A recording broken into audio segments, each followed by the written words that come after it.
Today we're driving the 2020 Mini Cooper S Clubman. The MSRP on this Clubman is $30,900. We have the driver assistance package and the iconic trim. Iconic trim is $8,000. It includes a lot of different things. Dynamic damper control, the John Cooper Works leather steering wheel, which I will say is quite nice, keyless entry, and lots of interior bits. All said and done, this Mini adds up to $40,600, including destination. EPA rates it at 26 miles to the gallon in the city, 34 on the highway, and 29 mpg combined. The 2-liter turbo has 189 horsepower and 207 pound-feet of torque. That's mated to a 7-speed DCT. We have dynamic cruise control, 3 driving modes, sport, mid, and green. This Mini comes with a $0 complimentary maintenance program for the first 3 years or 36,000 miles. And otherwise, it has a 4-year, 50,000-mile limited warranty. As always, there are some really cool features throughout this Clubman. It's a nice package, it's a good size, it's usable, it's comfortable, and it's kind of funky in a charming sort of way. The interior is really nice, especially the ambient lighting at night. It's been a while since we've been in a Mini, and I will say this does make a great daily driver.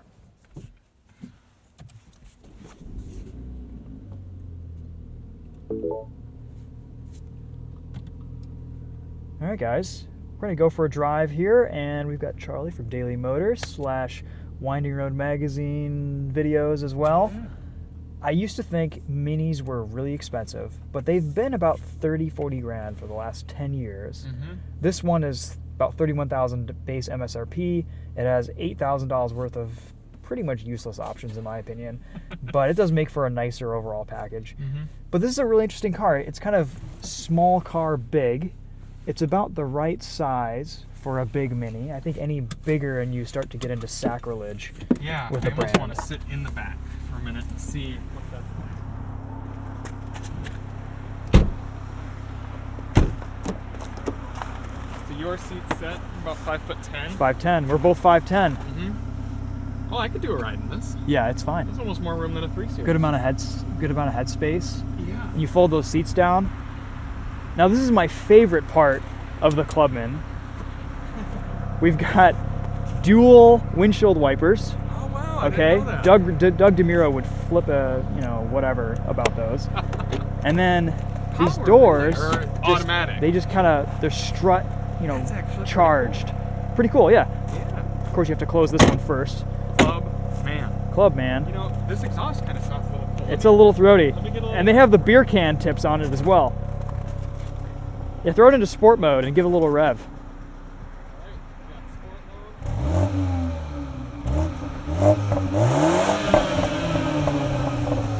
Sounds good. It does sound good. From the outside. We'll get into that later.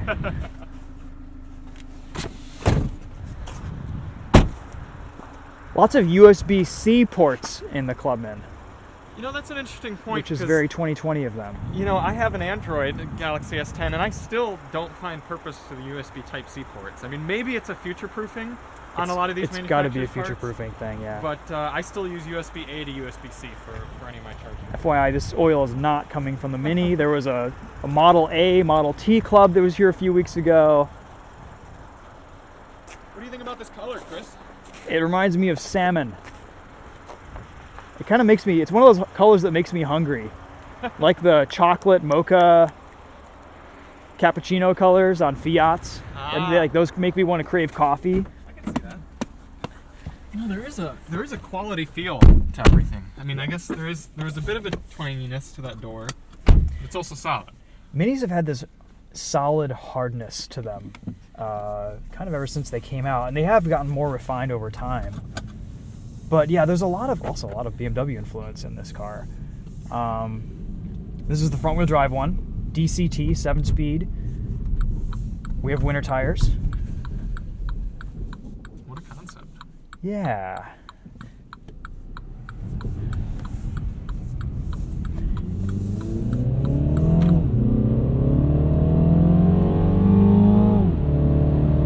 What do you think about that? That's a strange noise coming from an engine. It does sound like it's a little artificial. Yeah. I'm not basing that on fact, but observation. If I had to guess, I would say that Doesn't sound. There's a lot coming from here that I don't think should be, but I kind of like it.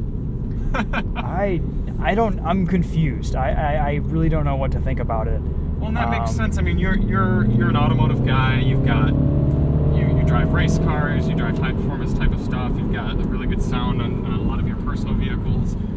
But I think to a lot of sort of who Mini is going after with this car. And that's what I wanted to ask in this sounds video. Good. Who is Mini's buyer now? Because it used to be enthusiasts, and I'm not sure that's still the case.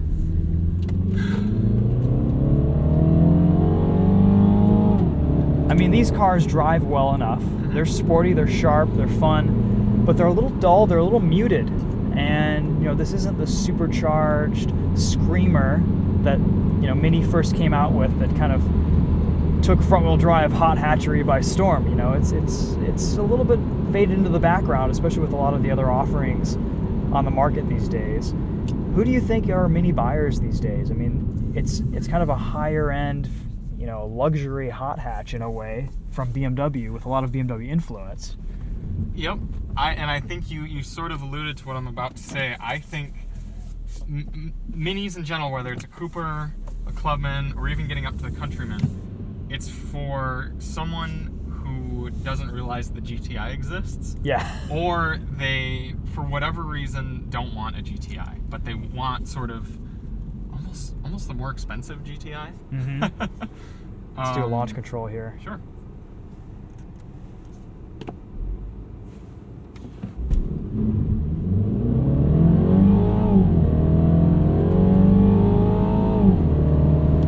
It reminds me of like a Mario Kart noise. It does a little Just bit. a little higher frequency. Yep. The little bubbly things. There's bubbles coming out of the back. Mini will sell you a performance adaptive exhaust for these, and they sound. I bet they sound good. Juvenile. Yeah. But they're very loud, very poppy, very silly, but kind of fun as well. Lots of pops and bangs. Yep. Yeah, I think the Mini almost exists for someone who wants a bit of a more unique GTI too. Well, at least especially the S. We're talking S or JCW Minis.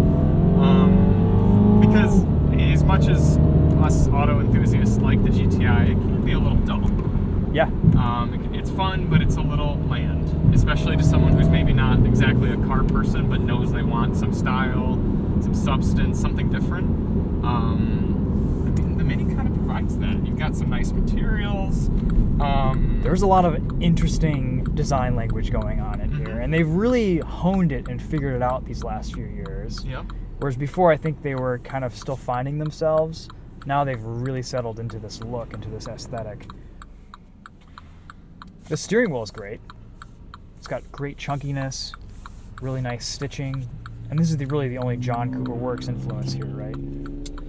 Well, the other thing you have to remember is when you're thinking of other sort of funky, different, off-the-wall cars, the Volkswagen Beetle's gone. Yep. And the Fiat 500 is gone. Yep. And the Smart Car is gone. And that's why I think Mini now appeals to women a lot. Yeah.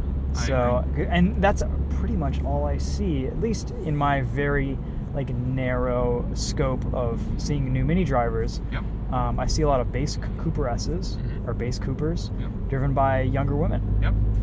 Well, the other car we've got in the Winding Road fleet right now is a $75,000 Volvo XC90. And when I told my girlfriend that we were going to be taking that on a 8-hour road trip instead of this, she was disappointed because she really likes Minis and she wanted to spend some time in a Mini. And I had to assure her that she would be more comfortable in a large Volvo SUV than a Mini.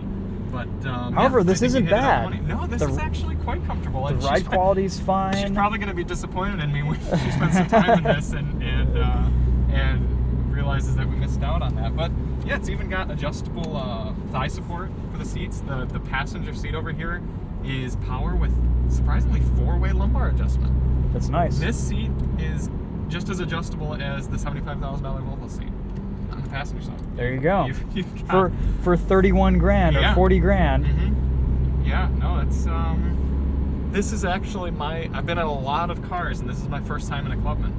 As far as a package goes, I think this might be my ideal daily driver Mini because, it does retain that nimbleness, I don't think it's really any less fun than the Cooper S. We have a Cooper S in a few weeks. We'll talk about it then. Yep. Really back to back, but you get a lot of the same 98% of the inputs and excitement from this car. Just not that short wheelbase, maybe not the playful handling, but I don't know if Minis still have that neutral, puppy dog handling character to them anymore. This Clubman is quick and nimble and feels like it has a hunkered down handling character, but is it going to rotate under cornering? Let's find out.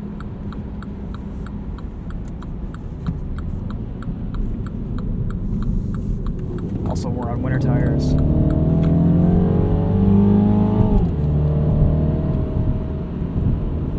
It handles well.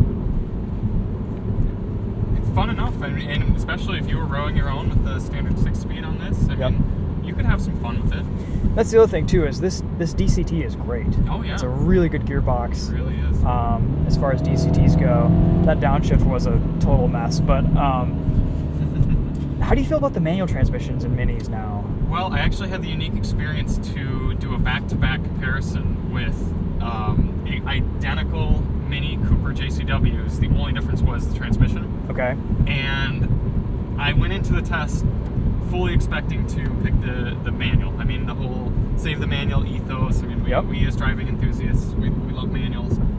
But I actually ended up recommending the DCT between the two of them. That's kind of how I've been feeling lately too. They were both good. Mini does a great job. They're actually, aside from their electric offerings, they offer a manual transmission on every model. Really? Yep, and they were the only manufacturer that does that. And their manual transmissions have rev matching, which is something you don't often see at this price point.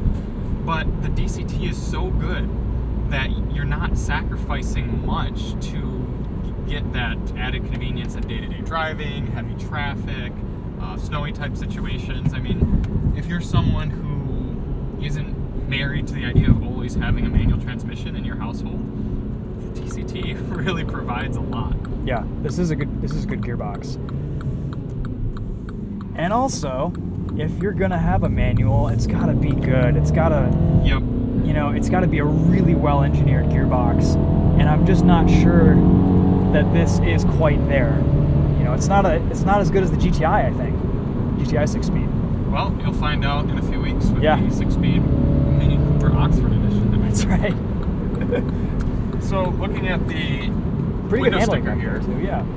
This has what's called the iconic trim, and that's giving you dynamic dampers. It's $8,000. Yes. Yep. For $8,000, you're getting a lot of different stuff, including automatic climate control, heated front seat, Sirius radio, the Harman Kardon premium system. If you took that $8,000 package away, you'd be looking at about $33,000 for this car. Do you think that's worth it? Do you think a $33,000 car? I mean, would you recommend or seriously consider this? I think for what you're getting, it's a pretty compelling package. I mean, like I said earlier, Minis have been this price for the last 10 years, and you factor in how expensive other cars have been getting, that might be pretty good value. It depends what you're looking for, though. I mean, if you're looking for a fun, funky hatchback, this is it. I mean, this has all the goods. It has the interior quality, it has the feel, the fit, the finish, the design, the fun factor. I think these look pretty good now, too. The headlights in the front end is a little bit weird. It kind of looks like it got punched in the face at some point, broke its nose in a hockey match. But like, I don't know. Still quirky. It is quirky. It's fun. Yeah.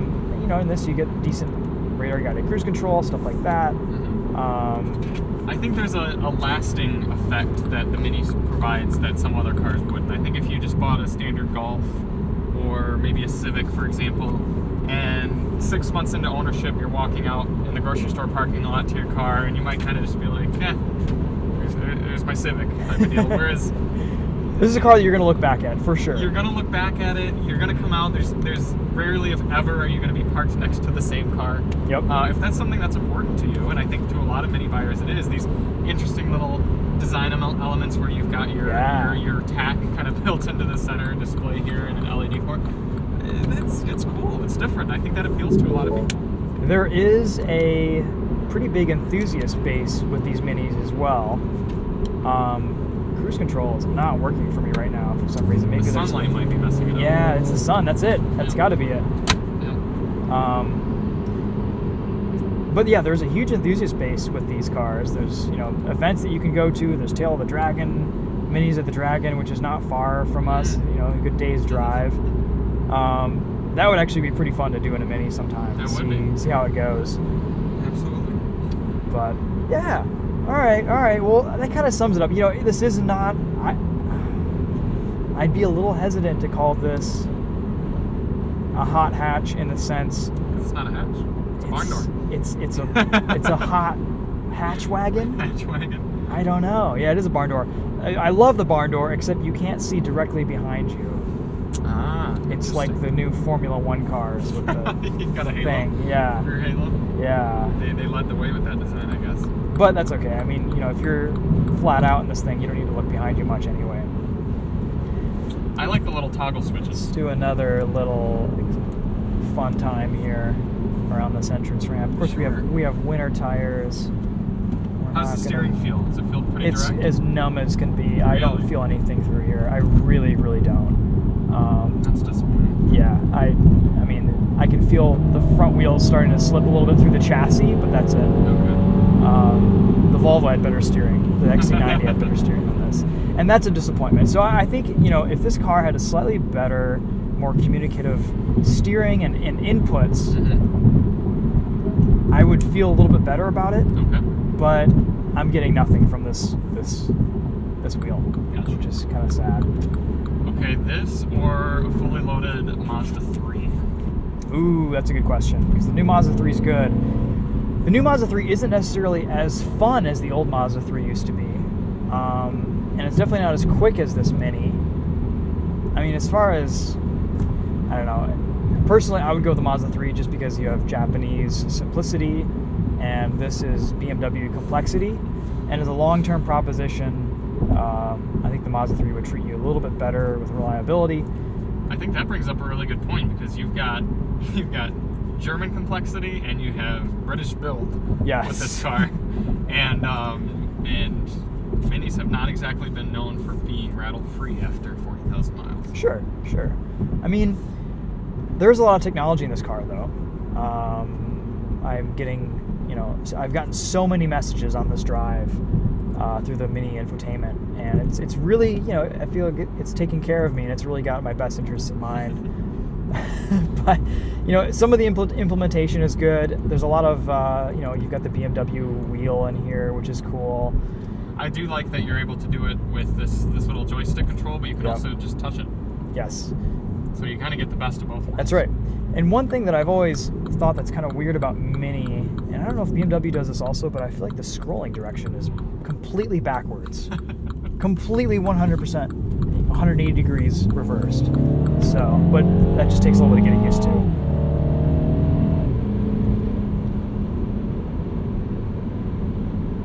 Any other thoughts on the Cooper S Clubman with the JCW wheel? Initial impressions, I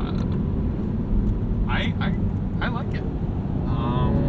I'm a little bit of a sucker for something that's a little different. I think we were talking about this a bit in regard to Volvo as well. Some buyers, they don't, even if something's not objectively the best on the market, that's not what they're going for. They almost thrive in being a little different, and I think that's who the Mini is for, and I kind of feel that as well. You've got just little, like even just these subtle little design elements with sort of rectangles and squares you've got going on. Sort of, it's enough to be different, but it's not so different that it's taking away from your driving experience or your living experience. And I will say, Minis of old used to be very taxing to drive, very crashy, a lot of NVH. They've really, really refined this chassis and this platform to do nice things and be very pleasant to drive on the road. Like you could daily drive this without question, without issue.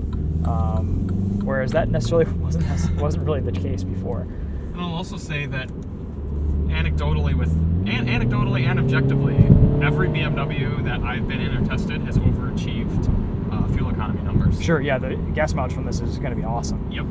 What was it rated on the Monroney? I think it was like 29 miles per gallon combined, 34 highway, 26 city. That's I almost awesome. guarantee you could get 30 without trying too hard. Yep. I've been Day-to-day flooring it since I got into this car this morning, so I've been getting 22.2, but still not Sure. bad. Yeah. I think really my only complaint is I want more steering feel. I want just a little bit more engagement from this car. But Sure. maybe that's not where the market is with these minis, and that's not who the intended buyer is anymore. Maybe it's changed a little bit. But that could also be the winter tires too, talking or not talking to me. That does have an effect. Yeah. Interesting park button there. Yep. I haven't seen the shifter on the minis yet. It's interesting. It kind of almost looks like a manual transmission, but isn't. Oh, it could pop right in there with Yeah. a manual option in this car. You've got some really nice surfacing design impressed. touches here. There's some kind of an Argyle. Yep. Yeah, that's a little Thing weird. down That almost there. made me think Golf GTI. Yes, exactly. That's Yep. the same So same cloth. It's weird that pattern. that's there, but like not anywhere else. Yeah. But everywhere you touch, everywhere your elbows go, soft. Got the screen sunroof. This is interesting too. The first time I was ever in a Mini, I was driving along and I didn't realize this one was here. And so the sun was on the side and I was trying to get this to extend. I was like, that's a horrible design. That's sun's still awful, in my yeah. eyes. But then, I did that for the winding road drive. I was like, nope, doesn't work. yep. And then you realize that one's there. And you're Yep. like, oh, they did think of that. They've done this for a while though. And it's nice. That's my own fault for not Yep. knowing that's there. Yep. Yeah. All right, well, let me know if you guys have any questions. As always, check out Charlie's channel, and I'll put a link to that in the comments and description. And also, we'll be putting out some videos on this on the Winding Road YouTube channel. POV day drive, test drive, and I think you're going to do a night drive on this too. I'm sure this is a pretty cool cabin to look at in the dark. Absolutely. So, cool. Thanks for watching, guys. We'll see you in the next one.